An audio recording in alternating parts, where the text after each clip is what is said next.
Hey everybody, it's Mark from G's Bees. I know every time people watch videos, sometimes they worry about what's going on in the background and not the foreground. But so you guys look around. This is my garage. So I want to show you guys how to put together some boxes. You think it's pretty easy? It is pretty easy. But here's a couple tricks. So the boxes have their handles here, and they're cut. So what I try to do is I put them together as they're going to lay in the box. So the handles are going to be up. Now, here's the easiest thing to do.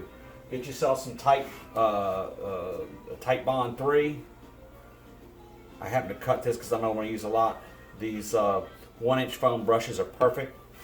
What you can do is you can just now kind of put some glue in between each one of these joints. It's a lot easier than squeezing it. But I guess if you do one or two, you can use the just the squirt thing. Make sure you get the little groove here. Now on my bench, you probably, I don't know if you can see it or not, but I do have some cardboard to cover it.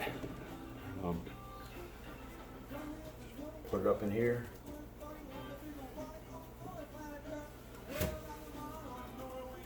Just get both sides, or you know, the grooves and the sides pretty well.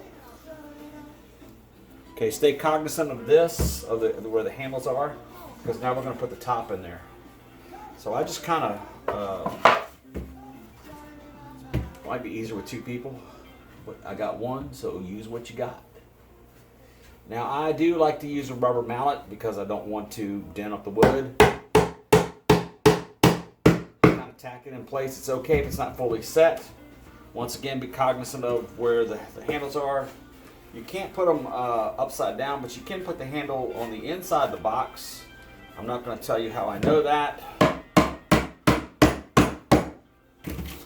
Flip it over. The other side's already glued.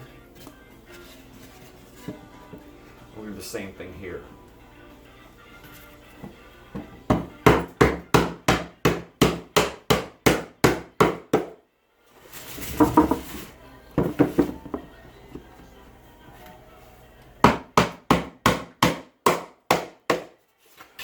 Now I just flip it around and tighten it up on both sides.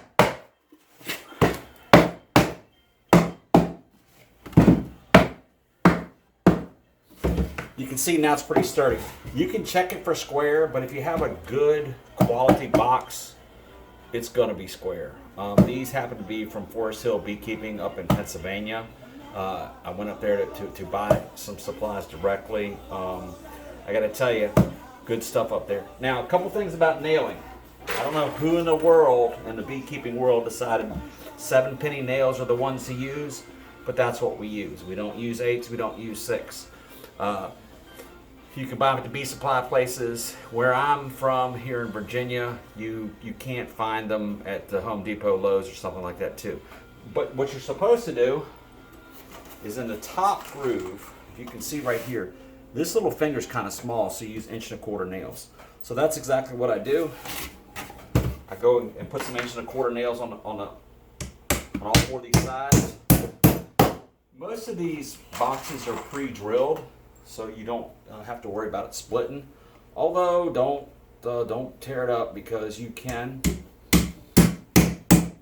split the wood. But I just kind of work around like this and put these little 1.25-inch nails in first.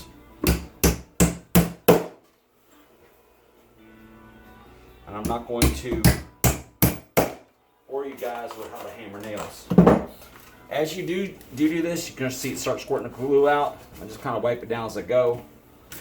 Get your 7-penny nails. You got it. Just keep going around the bend. That's how you put a bee box together. Pretty simple. I would definitely, I like to glue and nail. Make sure you get 7-penny nails. Sometimes the boxes come with them, sometimes they don't. I have used screws. There is something to be said for the traditional nails. I don't think bees know, and I know they don't care. So anyway, that's how you put a box together. Save some time, get some glue. Take care.